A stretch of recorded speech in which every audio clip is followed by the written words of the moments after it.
मैं कर लेती हूँ। ठीक।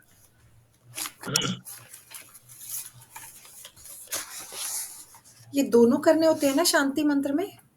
दोनों। ॐ भद्रं कर्णेभिः शृणुयाम देवा भद्रं पश्येमाक्षभिर्जत्राः स्थिरैरङ्गैस्तुष्टुवाम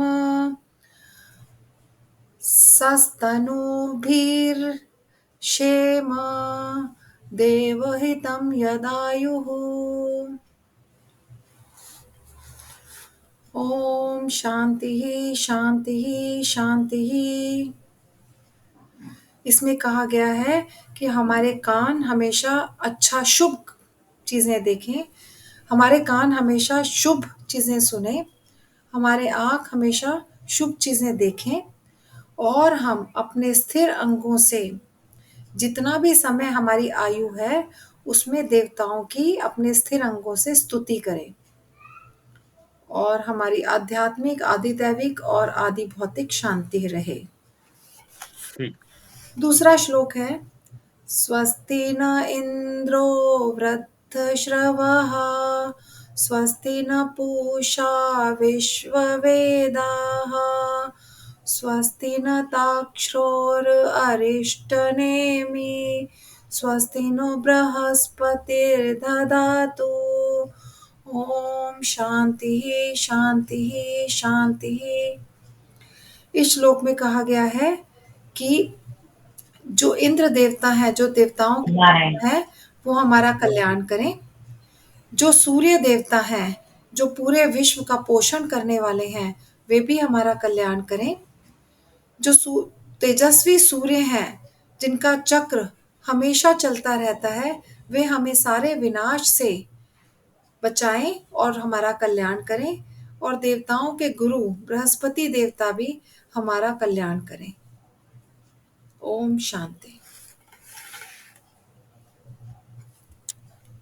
और कौन करेगा जी? जी जी। मेरे ख्याल से श्लोक का उच्चारण ही काफी है जी, इसकी व्याख्या में सभी ना जाएं तो समय बचेगा एक तो। नारायण। अगर जो कर पाए, व्याख्या कर पाए तो वो करें, क्योंकि अभी तो थोड़ा सा इसी का अभ्यास करने के लिए 10 मिनट हम लगाएंगे। नहीं कर पाए तो अलग बात है। ओम भद्रं कर्णेभिः शृणुयाम देवा भद्रं पश्येमाक्षभिर्यजत्राः स्थिरैरङ्गैस्तुष्ट्वां सस्तनुभिर्व्यशेम देवी तं यदायुः। ओम शांति शांति शांति। स्वस्ति न इंद्रो वृद्धश्रवः स्वस्ति न पूषा विश्ववेदाः स्वस्ति नस्तक्षयो अरिष्टनेमि स्वस्ति नो बृहस्पतिर्दधातु। ओम शांति शांति शांति। और कौन करेंगे जी?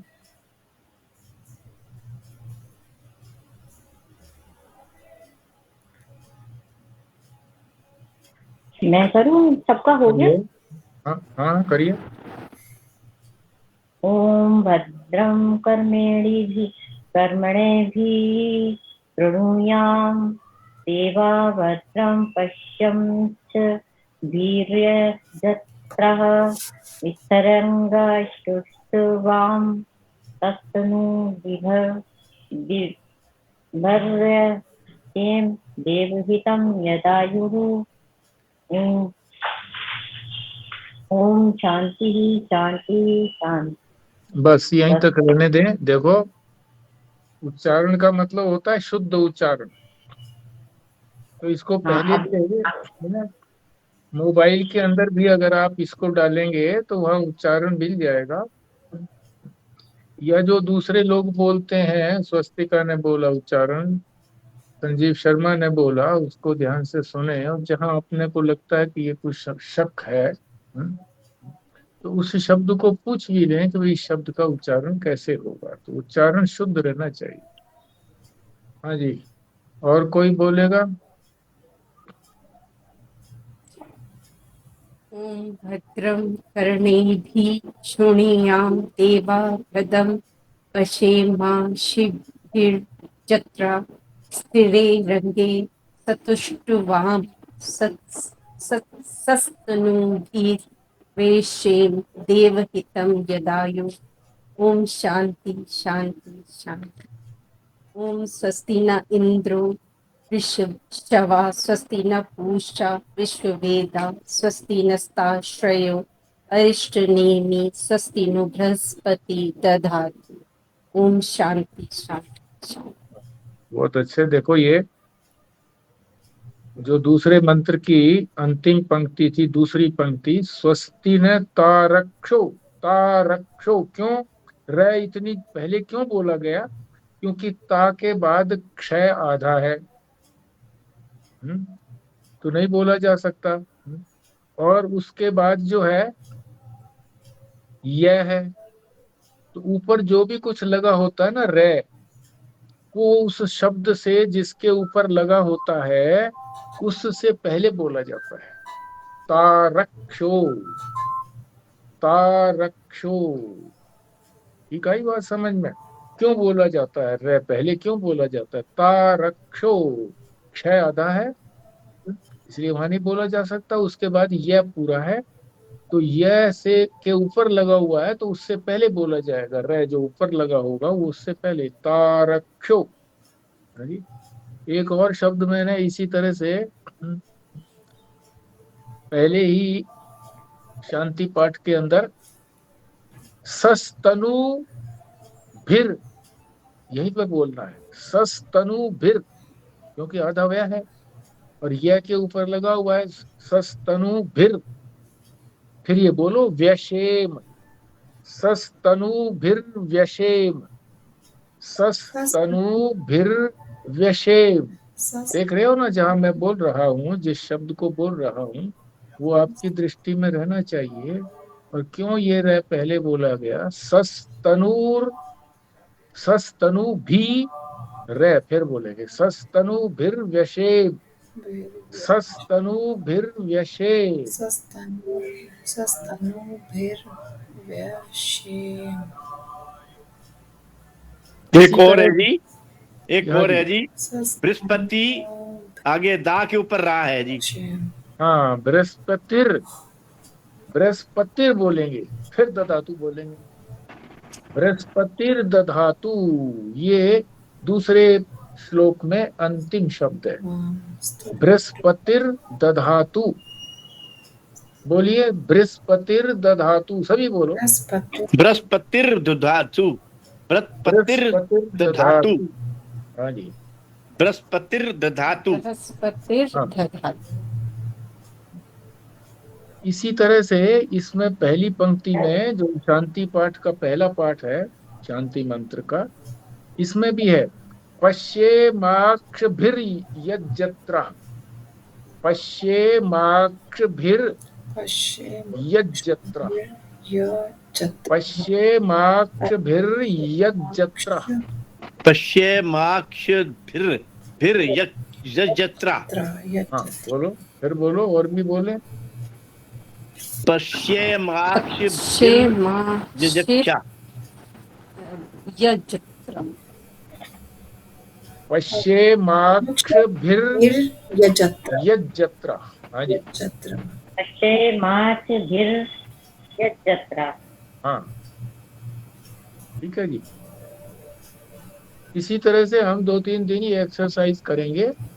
तो ये मत सोचना कि जिनको पाठ आ गया है, पढ़ना आ गया है, वो ये ना सोचे कि भाई ये तो शुरू में जो है 5-10 मिनट इसमें लगाएंगे, हमको क्या जुड़ने की जरूरत है, ऐसा ना सोचे। ये मंत्र जो है, जो भी शांति पाठ किया जाता है, ये हमारे ही कल्याण के लिए है। जब भी तो प्रार्थना की जा रही है ना कि हमारे सारे जो भी यंत्र हैं वो अच्छा देखें, अच्छा सुने इत्यादि। शांति की बात हमारे लिए ही कही जा रही है, तो इनके लिए थोड़ा ही।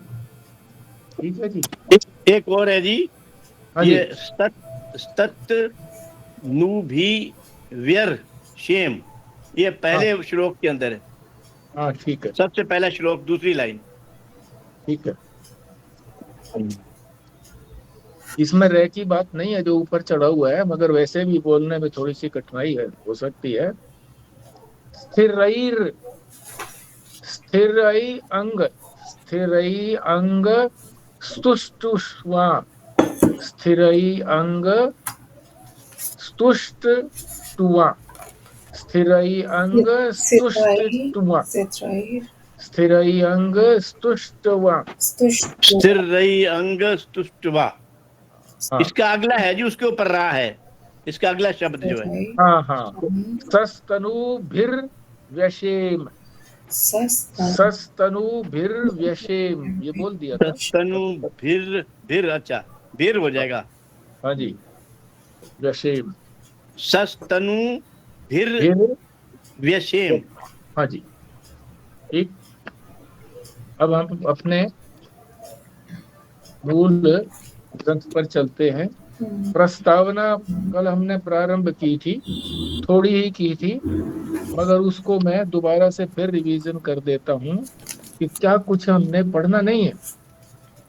मैंने ये सोचा कि पढ़ने में समय भी लगता है और बात कुछ उचित सी ठीक से समझ में आती नहीं है, ध्यान फिर पढ़ने में ही रहता है, समझने में नहीं रहता। तो केवल समझें आप, मगर दृष्टि एक बार तो जरूर रखें कि भाई हाँ, ये इस मंत्र का अर्थ बताया जा रहा है, और उस मंत्र में कौन सा शब्द का अर्थ बताया जा रहा है, ये भी दृष्टि में हमारे मन में रहना चाहिए।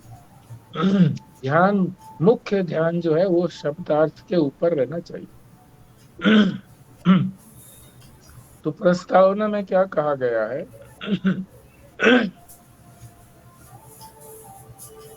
उपनिषद का अर्थ बताया। उपनिषद किसको कहते हैं? जो ब्रह्म विद्या को बताता है, जिसके अंदर वेदों के शब्दों को इकट्ठा करके रखा गया है। अर्थ सही बता रहा हूं मैं? शब्द आप देख लेना, समझ में आना चाहिए।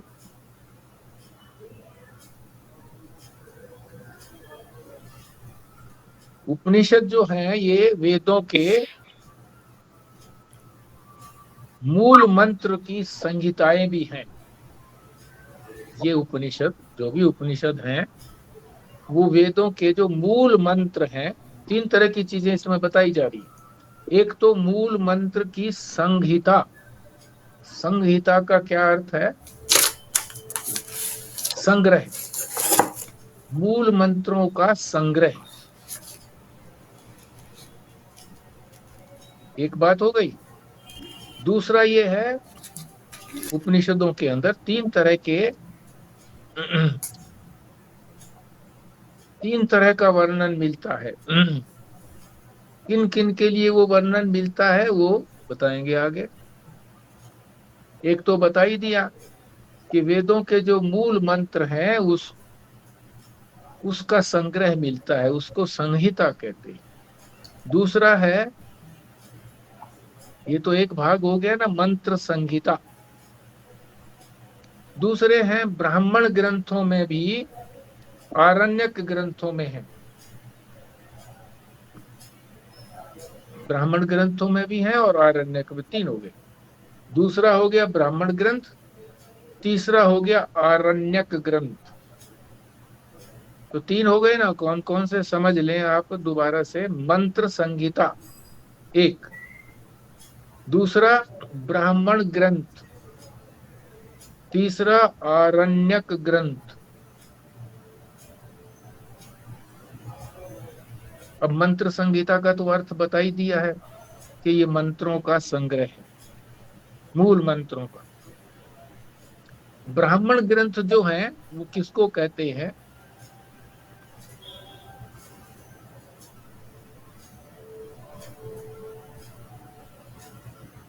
जो कर्म कांड करते हैं ब्राह्मण, उसका इसमें वर्णन है, कर्म कांड। तीसरा है आरण्यक। आरण्यक का मतलब वो तो आरण्य माने जंगल, कि वो किन लोगों के लिए है जो सन्यासी हैं उनके लिए। तो ये जो है हमारा जो उपनिषद है, मुंडक उपनिषद, जिसको मुंडक सुधा के नाम से स्वामी अखंडानंद जी ने वर्णन किया है, ये आरण्यक ग्रंथ है। जो सन्यासी हो गए हैं, अरण्य में चले गए, जहां पर क्या कार्य होता है उनका? ध्यान, उपासना और दार्शनिक चिंतन, फिलोसॉफिकल थॉट।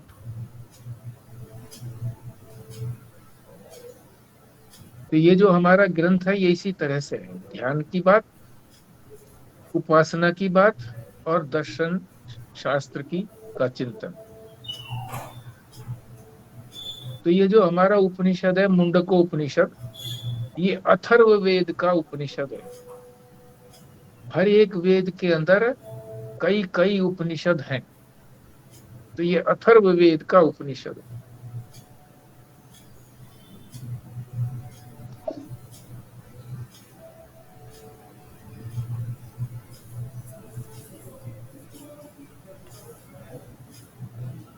ब्रह्म विद्या का तो वर्णन करते ही है ना। ये भी ब्रह्म विद्या किसको कहते हैं?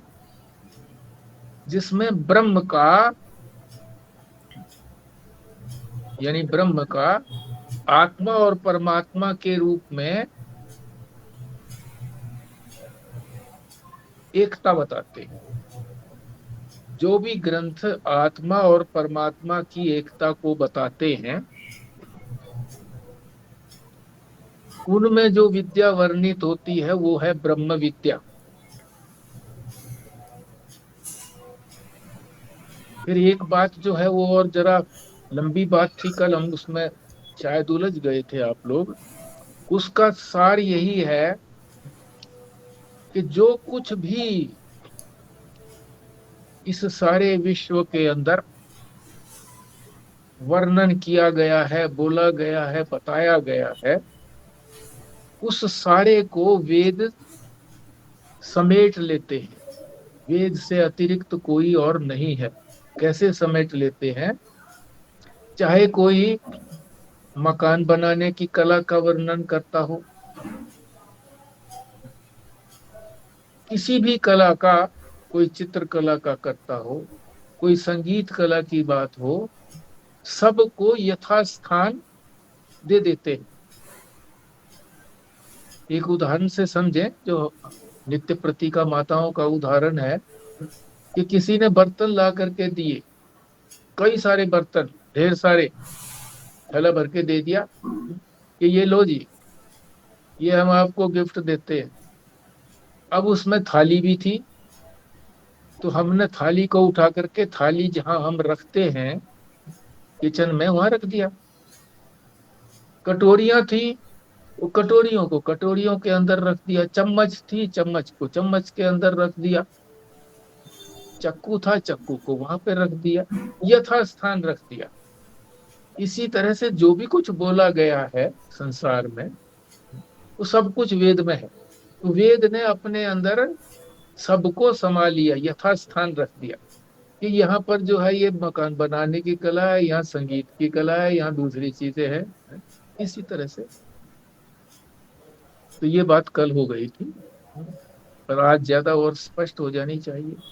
मगर फिर ये भी कहा था कि ये जितनी भी सारी कलाएं हैं, जो कुछ समेटता है, वो ये ब्रह्म विद्या तो है नहीं। तो इसलिए मुख्य जो है ब्रह्म विद्या क्या है? जैसे मान लो सब कुछ दे दिवा दिया उन्होंने, अब भोजन करने के लिए बैठ गए,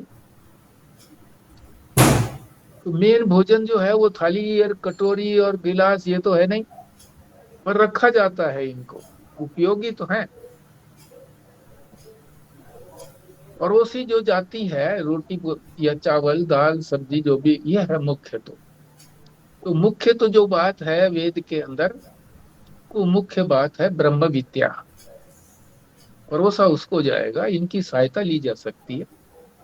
मगर जो ये संसार की विद्याएं हैं ये कोई सहायक नहीं है, इनके लिए सहायक जो और है वो विद्याएं अलग है। और आगे चलते हैं।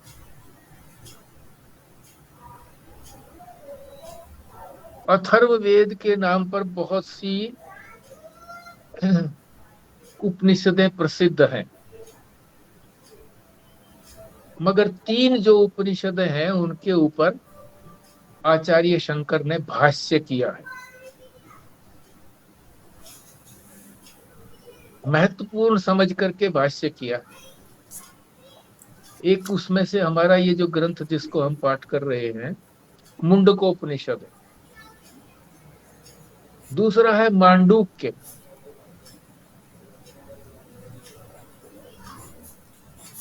जो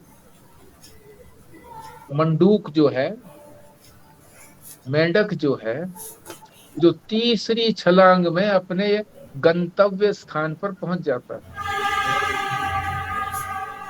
तो उसमें 3 अवस्थाएं बता करके जागृत, स्वप्न और सुषुप्ति, मांडुक्य की बात बता रहा हूं।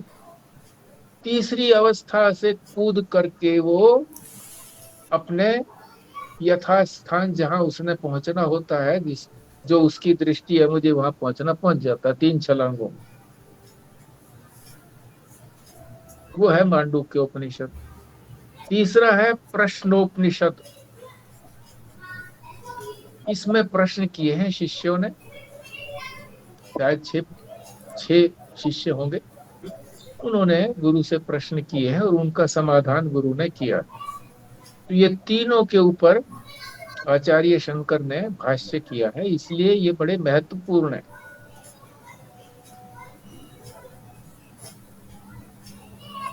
फिर आगे ये भी बताया है कि ये मुंडक उपनिषद प्रमाणिक है और ये कोई अभी नहीं जोड़ा गया है। कब जोड़ा गया, कब से है ये? इस पर जो था व्यास जी ने, भगवान बोलते हैं उनको, व्यास भगवान। इसी तरह से आचार्य शंकर को भी भगवान बोलते हैं, भगवान आचार्य शंकर। कल वो स्वस्तिका ने पूछा था कि इनको श्री कृष्ण द्वैपायन क्यों कहा जाता है? ये इन्हीं का नाम है, दूसरा नाम है व्यास जी का, श्री कृष्ण द्वैपायन। श्री तो सम्मानजनक शब्द है, हर एक के साथ हम लगा देते हैं श्री। दूसरा है कृष्ण, श्याम वर्ण है, सांवला वर्ण जिसका था कृष्ण का, तो इनका भी सांवला वर्ण था। द्वैपायन, द्वैपायन कहते हैं, इनकी उत्पत्ति द्वीप के ऊपर हुई थी। द्वीप, द्वीप आप समझते ही हैं, जिसके चारों तरफ पानी होता है, बीच में भूमि होती है, वहां पर इनकी उत्पत्ति हुई थी, पैदा हुए। इसीलिए इनको श्री कृष्ण द्वैपायन बोला जाता है, भगवान व्यास को। अब व्यास का क्या अर्थ है? व्यास का मतलब है जो विभाजन करता है, विभाजक, बंटवारा करता है। जैसे कुछ लोगों को बंटवारा बहुत अच्छा तरीके से आता है। 100 आदमी हो तो, और सामने कोई रखी हुई हो, भाई ये चीज परोसनी है, कितनी कितनी परोसी जाए कि सबको मिल जाए। तो व्यास जी जो है वो विभाजक हैं, बांटते हैं। अब इन्होंने किसको बांटा? वेदों को 4 भागों में बांटा। उससे पहले वेद बटे नहीं थे, व्यास भगवान ने उसको बांटा है।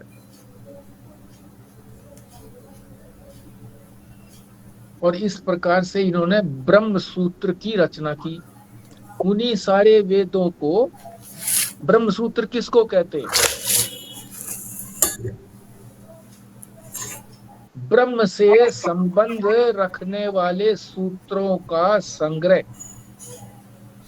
फिर सुनो, ब्रह्म से संबंध रखने वाले सूत्रों का संग्रह, इकट्ठा करना, संग्रह। सूत्र कहते हैं फार्मूला, संक्षेप में। इसलिए इस मुंडक उपनिषद को प्रमाणिक माना जाता है। किस लिए? क्योंकि भगवान वेद व्यास जी ने इनका रेफरेंस दिया है अपने ब्रह्म सूत्र के अंदर।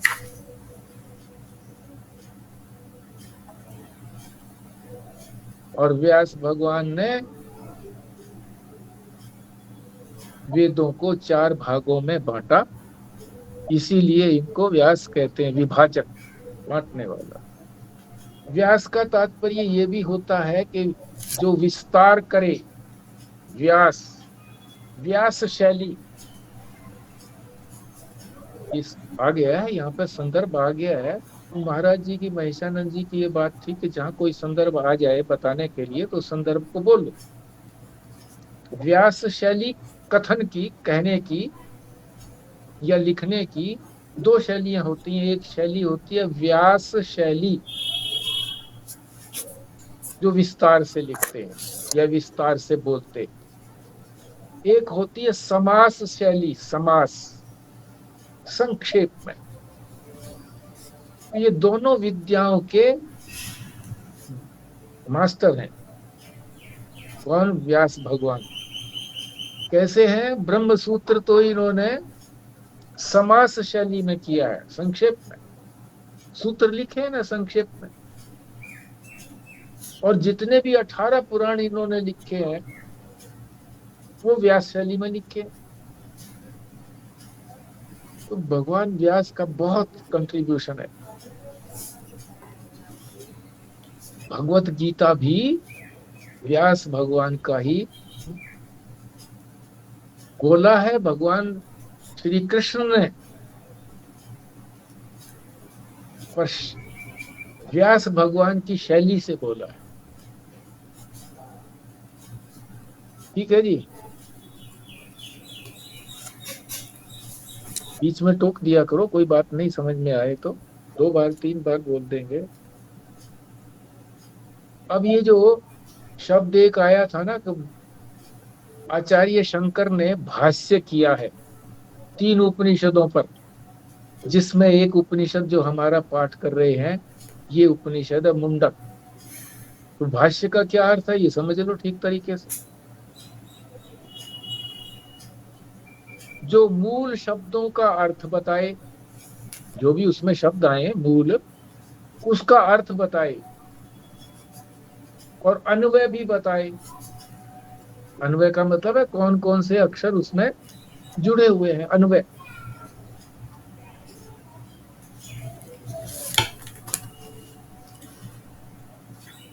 और फिर उनका विचार भी करे, विचार भी बताओ कि इसका विचार क्या है।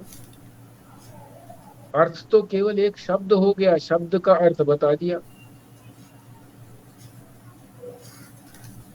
अन्वय बता दिया, फिर वो किन किन अक्षरों से मिलकर के जुड़ा है, बना है। फिर उसका विचार भी बताया कि इसमें क्या कहा गया है। और फिर जो वो कुछ बोलेगा तो अपना कोई शब्द ऐसा भी बोलेगा जिसका अर्थ सभी को नहीं आएगा, तो उस शब्द के अर्थ को भी बताता है। क्या विलक्षण बात है। यही शैली महाराज जी ने भी अपनाई है, महेशानंद जी ने। और यहाँ मुझे ये लगता है कि स्वामी अखंडानंद जी ने भी, या जिन्होंने एडिट किया है इसका, उन्होंने वहीं पर उस बात को समझाया भी है। ये जो बात बता रहा हूँ भाष्य की बात, ये इन्होंने नहीं बताई है इसी तरह से कि भाष्य का क्या अर्थ है। और भी 2-3 चीजें हैं, पर ये मैंने अपने प्रयास से, अपने लिए, जिससे आप लोगों को भी लाभ होगा।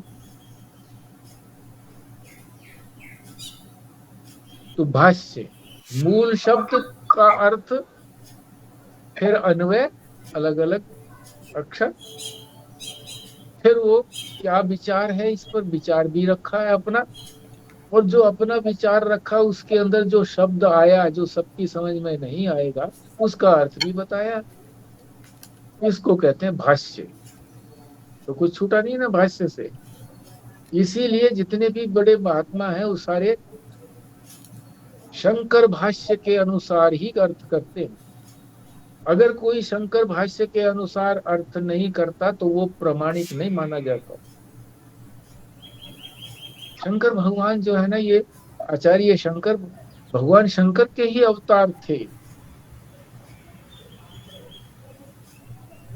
अभी इनकी भी अपनी कथा है, पर वो कथा तो करेंगे तो लंबी हो जाएगी। कितने वर्ष में इन्होंने संन्यास लिया, कैसे माता के चंगुल से छूटे, और कितनी आयु के अंदर इन्होंने सारे ग्रंथों का अध्ययन कर लिया, और फिर कितने ही आयु के अंदर सारे ग्रंथों का भाष्य भी लिख दिया, और केवल 32-33 वर्ष की आयु में पदार्थ जो काम इन्होंने करना था कर दिया। चारों दिशाओं के अंदर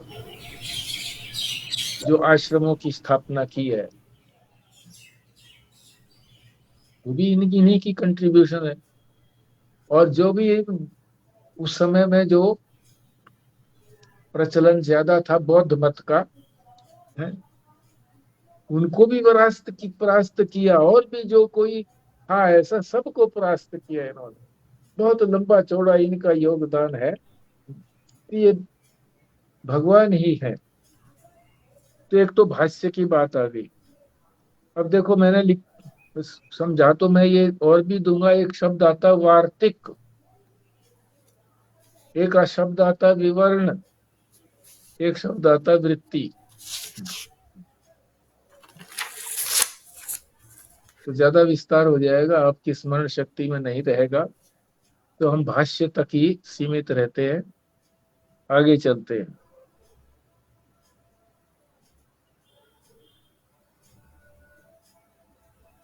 मन में ये शंका आती है कि हमारे वैज्ञानिक भी तो बड़े खोज कर रहे हैं ना, बड़े बड़े आविष्कार कर रहे हैं।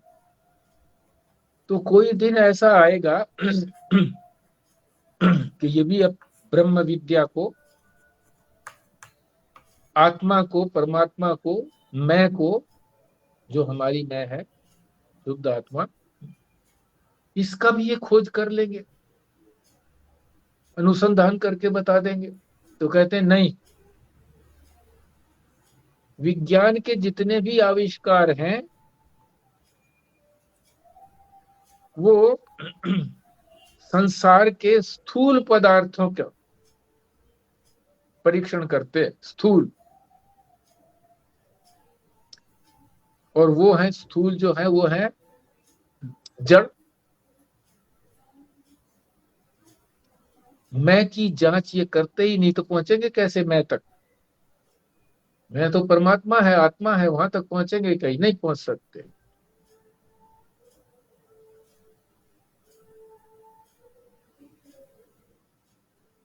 फिर आगे चलते हैं। ये जो मैं है,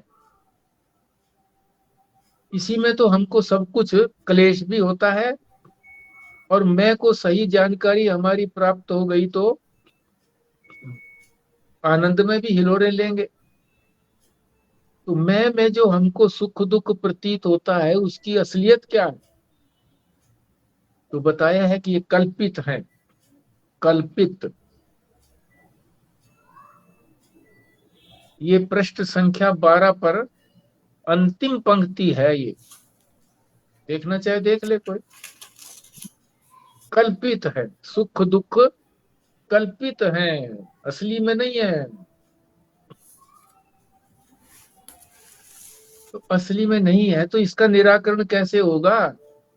जो कल्पित वस्तु है उसकी तो कोई सत्ता होती ही नहीं है, तो इसको निराकरण कैसे करेंगे?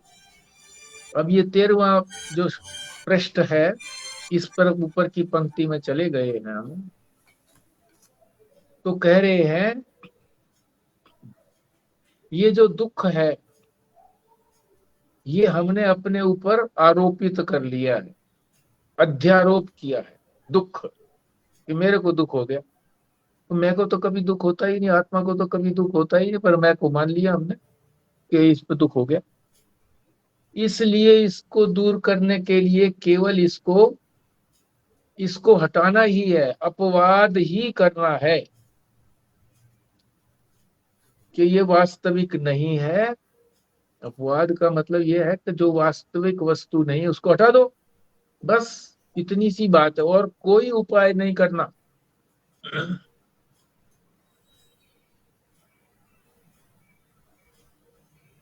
फिर शंका ये आती है कि क्या ऐसा करना प्रमाण हो जाएगा, फिर माना जाएगा कि भाई हाँ ये ठीक अपवाद किया, अध्यारोप था तो अपवाद कर दिया।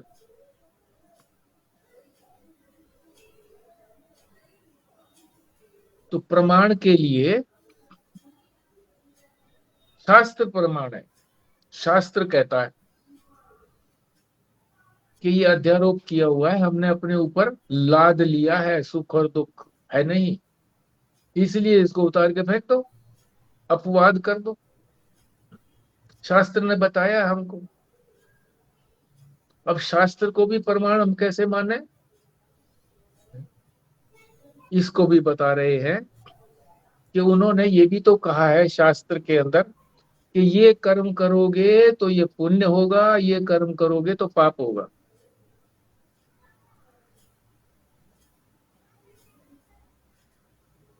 तो हमारे मन में भी तो आता है ना कि भाई ये पाप हो गया, ये पुण्य हो गया, शास्त्र ने बताया है ये।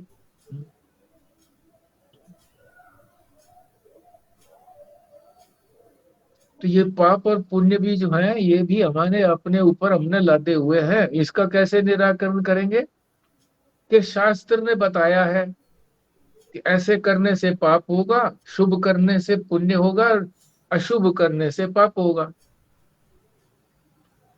तो शास्त्र ही कह रहा है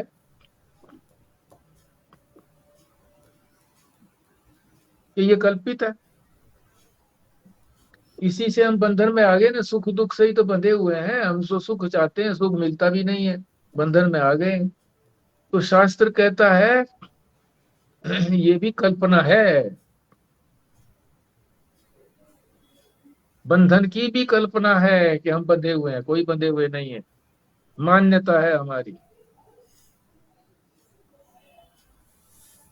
तो ये विशेष जानकारी हमको इस ग्रंथ से मिली है। अब ये मुंडक उपनिषद शुरू होता है। सबसे पहले तो इसका नाम ही मुंडक क्यों रखा गया, तो मुंडक के दो भाग किए हैं समझाने के लिए, एक मुंड और एक कै। मुंडक, तो मुंड का अर्थ हम प्राय ये समझते हैं कि जो हमारा मुंड है, सिर है,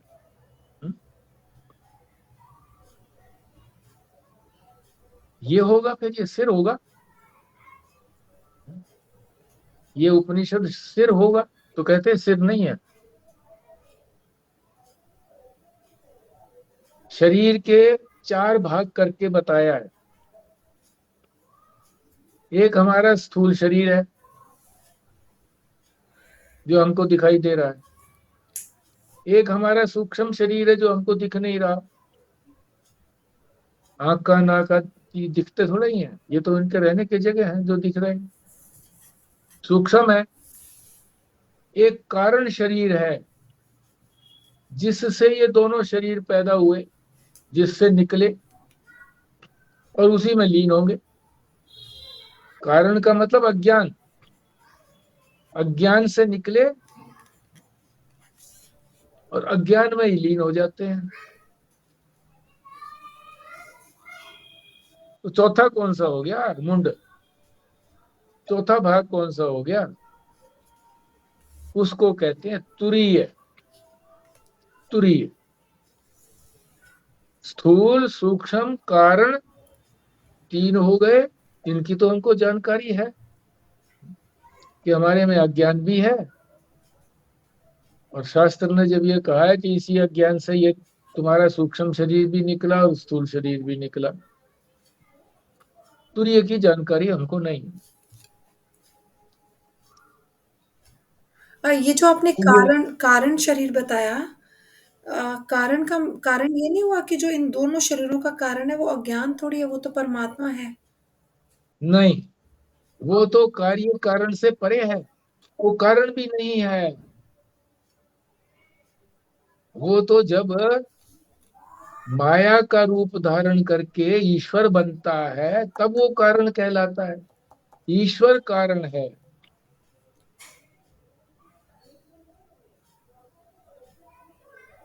अरे अब जब रेल का कोई एक्सीडेंट होता है तो सबसे बड़ा जो है वो तो प्रधानमंत्री है। वो तो अपने ऊपर कुछ लेता नहीं है कि मेरी वजह से हुआ। सब लोग किसको कहते हैं, किसकी वजह से हुआ जी? रेल मंत्री की वजह से हुआ। रेल मंत्री अपने ऊपर नहीं लेता। रेल मंत्री कौन हुआ? ईश्वर। उसने ही बनाया ये स्थूल सूक्ष्म कारण शरीर। हेलो, उसी ने संसार बनाया, उसी से गुड मॉर्निंग। माया से निकाला उसने, अपनी माया से लेकर के, अपनी शक्ति से लेकर के। बेटा मेरी मीटिंग रेलवे बाकी मिनिस्टर के पास 5 अपनी शक्ति है तो उसने विभागों को अपने अंडर रखा हुआ है। वो है कार्य कारण, वो कारण है।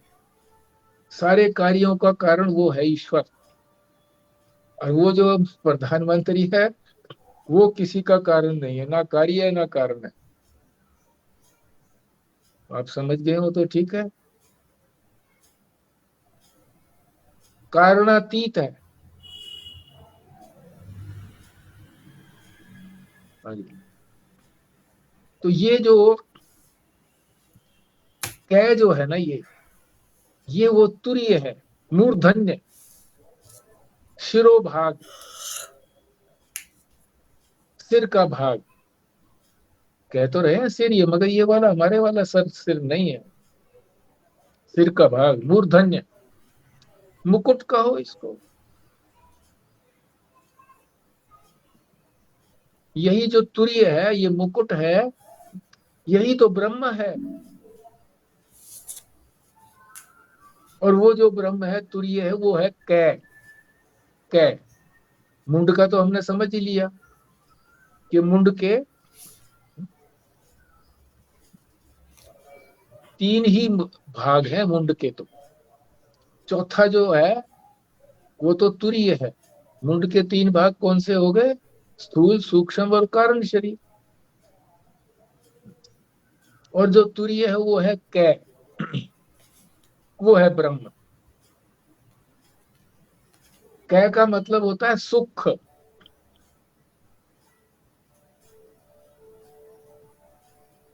जो ब्रह्म सुख का निरूपण करे उसे कहते हैं मुंडक उपनिषद। जो ब्रह्म के सुख का वर्णन करे उसको कहते हैं मुंडक उपनिषद। तो ये मुंडक उपनिषद ब्रह्म के सुख का वर्णन कर रहा है। यानी कै को ब्रह्म कहा गया है और ब्रह्म है सुख। सुख रूप का जो वर्णन, सुख कहो आनंद कहो, यहाँ सुख कह दिया, वास्तव में आनंद ही है।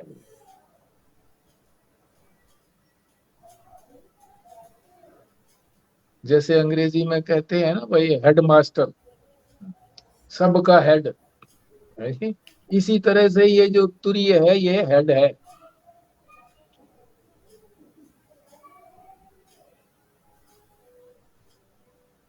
जो सबको सबको कंट्रोल भी करता है, सबसे अलग भी रहता है। पढ़ाना पड़े तो पढ़ा भी देता है, मगर पढ़ाने का कोई दायित्व तो है भी नहीं, अपने अलग ही रहता है। पढ़ाएंगे टीचर्स, पर ये रहता उस सबके अंदर विद्यमान है। किसी भी कमरे में जा करके चेकिंग कर ले, बैठे बैठे कर ले।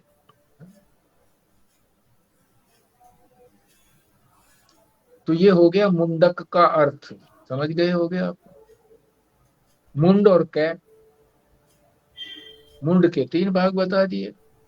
चौथा भाग तुरीय है ब्रह्म। ब्रह्म को कैसे कह दिया है, और कै का मतलब अत्यंत आनंद सुख। आगे चलते हैं। एक तो इसलिए ये इसको मुंडक क्यों कहते हैं, एक कारण तो इसका ये बता दिए। संगति बताते हैं ना किसी चीज की, अरे क्यों क्यों कहते हो इसको। जैसे किसी का नाम रख दिया, कोई बच्चा आया कोई बड़ा आया तो मैं इसी तरह से पूछता हूँ, वो बताता है जी मेरा नाम ये है। देखो मैं इसका क्या अर्थ है भैया, तो कई बार तो बता देते हैं वो, क्योंकि माता पिता ने बताया होता है, या उन्होंने भी खोज करी होगी, पता लग गया होगा।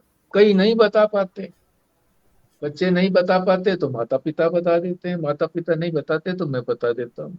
वो ये अर्थ है तुम्हारा। तो मैंने एक अर्थ निकाला ना, वो कई बार जो है वो जो बच्चा ही दूसरा अर्थ निकालता है, या माता पिता भी दूसरा अर्थ निकालते हैं। तो इसमें भी दूसरा अर्थ जो है, एक तो मुंडक का ये अर्थ बता ही दिया, दूसरा अर्थ है जो चारों आश्रमों से अतीत है, आश्रमातीत।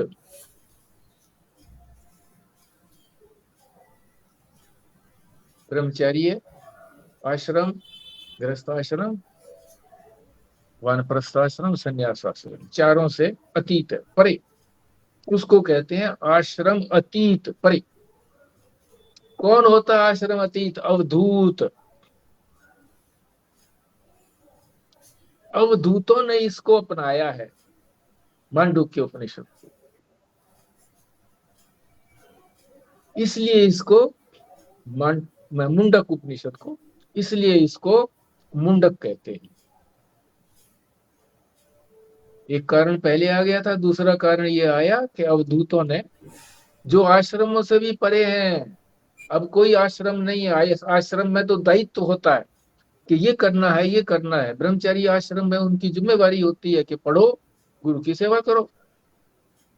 गृहस्थ आश्रम में बताया ये काम करना है, वानप्रस्थ में बताया है क्या करना है, और संन्यास में भी बताया है। संन्यास में श्रवण मनन निध्यासन के अतिरिक्त और कुछ करना ही नहीं है, आग जलानी ही नहीं है, भिक्षा मांग के खाना अपने शरीर की रक्षा के लिए।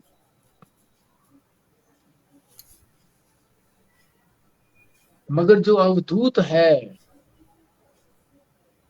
वो इन चारों आश्रमों से परे है, वो इसको अपना मानते हैं कि ये है हमारा अपना स्वरूप, इसलिए इसको मुंडक कहते हैं। ये मूर्धन्य का क्या मतलब है? मूर्धन्य, ये हमारा जो है ना, ये जो काग है ना, काग, जो बच्चे को तुमने देखा होगा ऐसे ऐसे करता है, ऊपर नीचे होता है ना, मुलायम सी चमड़ी होती है यहाँ पर, बच्चे को देखा होगा छोटा बच्चे में, ये मूर्धन्य है सारा। तो इस सारे को ही मूर्धन्य कह देते हैं।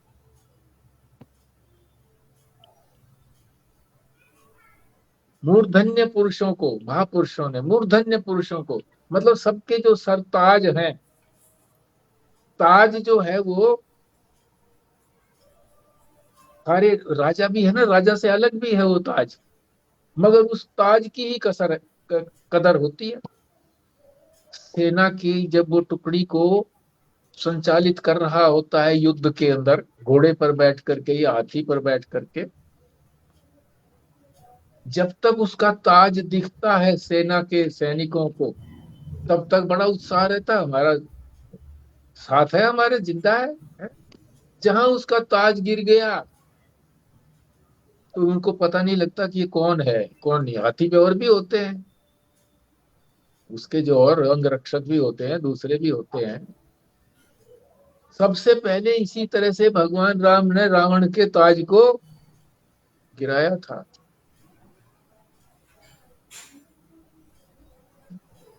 इसीलिए इसको मुंडक कहते हैं। ठीक है जी, बात समझ में, दो कारण बता दिए। अब आगे चलते हैं। अब इसका अधिकारी कौन है, कौन योग्य है, एलिजिबल कौन है? क्वालिफिकेशन तो चाहिए ना किसी भी काम को करने के लिए, योग्यता चाहिए। तो योग्यता क्या बताई है इसके अंदर? योग्यता एक बड़ी विलक्षण योग्यता बताई है इसके अंदर, कि जिसने विधिवत शिरोव्रत किया हुआ है। शिरोव्रत, व्रत का मतलब वो नहीं है, व्रत करना नहीं है कि भूखे रह करके करना है। शिरोव्रत का मतलब है अपने केशों को मुंडवा देना, वो इसका अधिकारी है, मुंडवा देना। क्यों भाई, क्यों मुंडवाते हैं? जितने भी पाप है ना मनुष्य के अंदर आते हैं, वो इन बालों के सहारे से ही आते हैं पाप।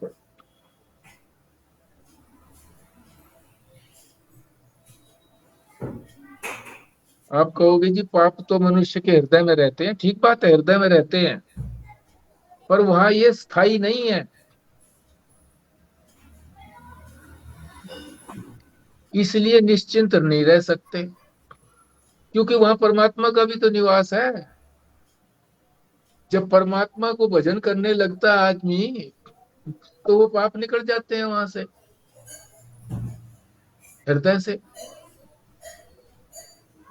और जब छोड़ देता है तो फिर आ जाते हैं पाप, और करता ही नहीं है तो पाप ही बने रहते हैं वहां पर। तो कह रहे हैं कि बालों के अंदर स्थायी निवास है, वहां कोई इनको छेड़खानी करने वाला नहीं है, इसलिए इनको मुंड करवा लो।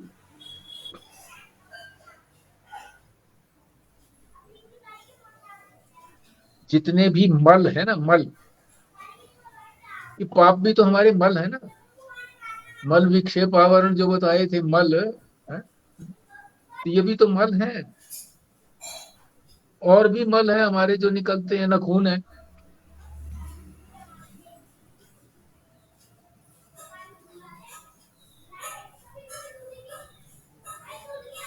और ये बाल भी मल है, निकलते हैं ना शरीर से, ये भी मल ही तो निकलता है, इसलिए इस मल को मुंडवा दो। गहरी नींद के अंदर सभी के बालों के अंदर ही ये निवास करते हैं पाप।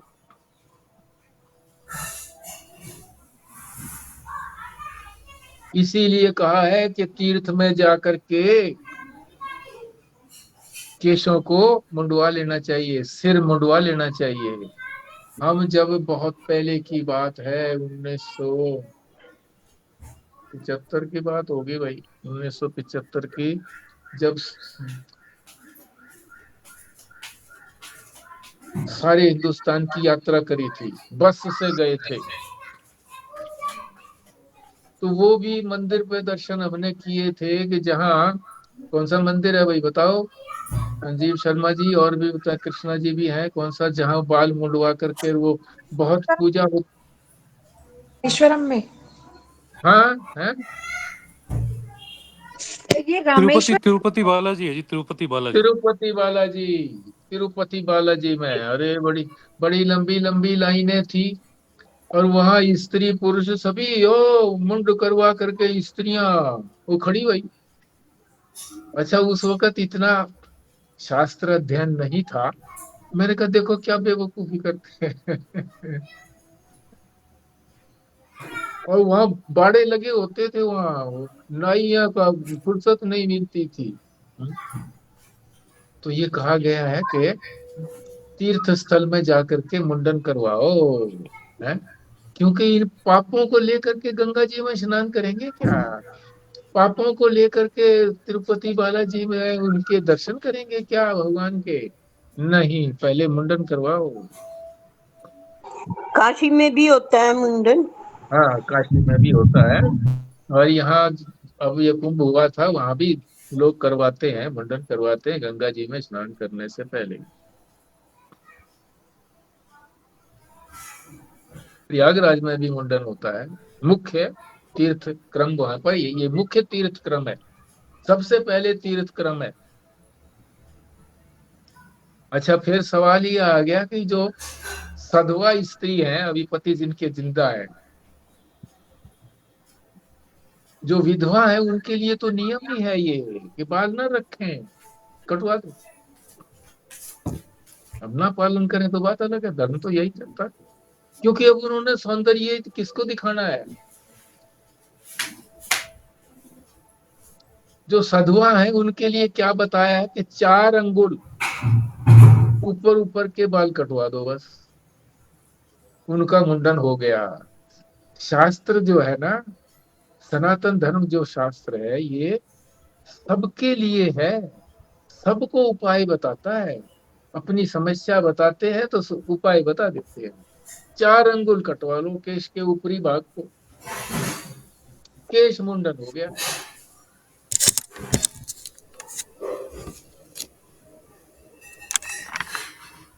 इसी तरह से वानप्रस्थ के लिए भी कोई नहीं कटवाना चाहे तो 4 अंगुल तो कटवा ही देने चाहिए।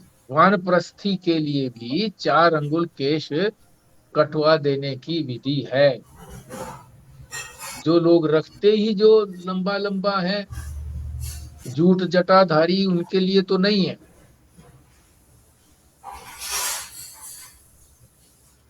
जो जटाधारी हैं, स्त्री हैं, ब्रह्मचारी हैं, वानप्रस्थ आदि हैं, उनके लिए भी बता दिया कि 4 अंगुल कटवा लो बस। 4 उंगल आगे माथे की तरफ से जी? सारे सिर के हो गए ना, जो जो भी है। 4 अंगुल ऊपर के कटवा लो, जितने भी बड़े बड़े हैं उसके, जो 4 अंगुल से नीचे वाले हैं उसको रहने दो। अब जो कटिंग करा रखी है वो तो वैसे बचे ही नहीं है, तो उसमें से 4 अंगुल क्या कटाएंगे?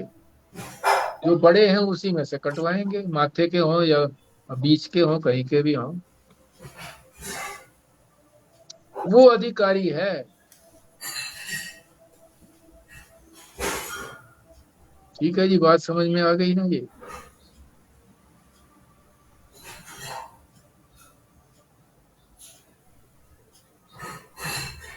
जिन्होंने शिरोमुंडन करा दिया सन्यासी हो गए। अर्थात संसार का सन्यासी किसको कहते हैं? संसार का जिसने राग द्वेष छोड़ दिया। न राग है संसार, न द्वेष है। क्या मतलब? वैराग्य हो गया। वो इस उपनिषद के अधिकारी हैं।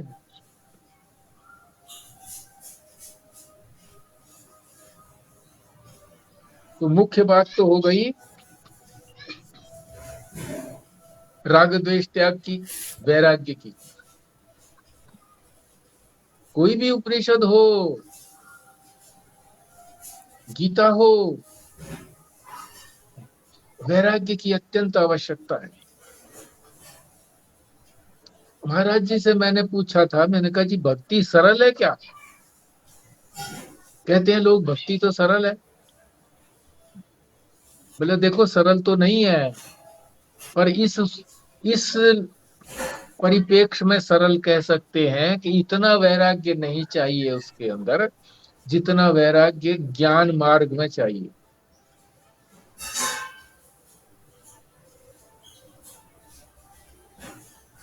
इसलिए सरल कह देते हैं, नहीं तो वो भी सरल नहीं है, ज्ञान तो उसमें भी चाहिए। मगर संसार से वैराग्य इसलिए इतना नहीं चाहिए क्योंकि जितना जितना वैराग्य करते जाएंगे, कैसे कर पाएंगे? भगवान के प्रति राग करके ही वैराग्य कर पाएंगे। जितना राग भगवान से करेंगे उतना उतना राग वहां से छूट भी जाएगा, या पहले छोड़ देंगे तो उतना उतना राग परमात्मा से हो भी जाएगा। तो ये अधिकारी तक हमने आज कर लिया है। तो आज हमने क्या किया? पाठ तो किया ही है, शांति पाठ तो। उसके बाद भी कई चीजें हमने अपने मस्तिष्क में संग्रह कर ली हैं। एक बार 5 मिनट में उनको भी हम देख लेते हैं। 3 तरह के ग्रंथ बताए थे, मंत्र भाग वाले मंत्र संहिता, ब्राह्मण ग्रंथ और अन्य ग्रंथ। फिर ये भी बताया था कि भी ये जो हमारा वेद है जो भी कुछ कहा गया है सब वेदों में है। किस लिए है कि और कोई नई बात भी कोई कहेगा तो उसको भी हम यथास्थान अपने वेद में स्थान दे देंगे। अलग अलग खाने बना रखे हैं, भक्ति में कर देंगे, किसी को कर्म में कर देंगे, किसी को हाँ ठीक है। पुण्य आदि में कर देंगे, इसी तरह से।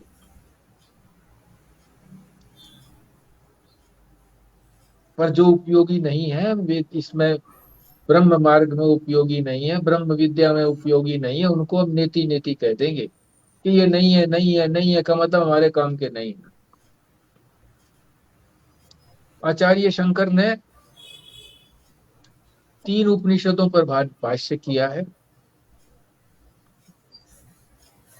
जिसमें से ये मुंडक उपनिषद भी है। और भाष्य का अर्थ भी हमने समझ लिया था कि भाष्य का क्या अर्थ है। और फिर मुंडक का अर्थ समझ लिया था हमने, मुंडक मुंड और प्लस कै। मुंड के 2 अर्थ बता दिए थे, एक बता दिया तो 3 शरीर, चतुर्थ जो है वो तुरीय, और कै जो है वो उसका अर्थ है ब्रह्म जो सुख रूप है। और दूसरा जो है जो आश्रम में अतीत हैं, अवधूत हैं, उन लोगों ने उन्होंने इनको अपनाया है, उन महापुरुषों ने मुंडक को अपनाया है, इसीलिए इसको मुंडक कहते हैं।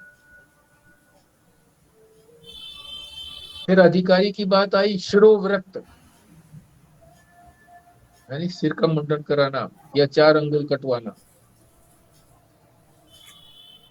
और फिर उनके लिए समाधान भी बता दिया कि जो जटाजूटधारी हैं, ब्रह्मचारी हैं, वानप्रस्थादी हैं या स्त्री हैं, सधवा स्त्री हैं, तो क्या करें, 4 उंगल कटवा लें। और मुख्य बात बताई कि जो वैराग्यवान है, संसार से जिन्होंने राग द्वेष का त्याग कर दिया। ठीक है जी, हम यहीं पर विश्राम लेते हैं। आप लोग जो हैं, आपसे यही प्रार्थना है कि एक बार फिर इसको देख लें, एक एक शब्द को देख लें और मन में उसको धारण कर लें कि ये क्या कहा गया था, इसके बारे में क्या बात आई थी, क्या बात आई थी। एक चिंतन का विषय हो जाता है आपके पास, बजाय संसार का चिंतन करने के लिए उसको चिंतन कर लो। ठीक है जी।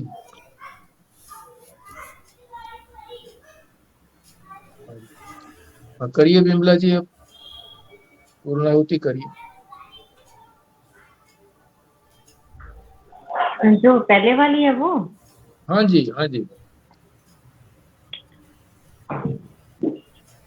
ओम पूर्णमदः पूर्णमिदं पूर्णात् पूर्णमुदच्यते पूर्णस्य पूर्णमादाय पूर्णमेवावशिष्यते।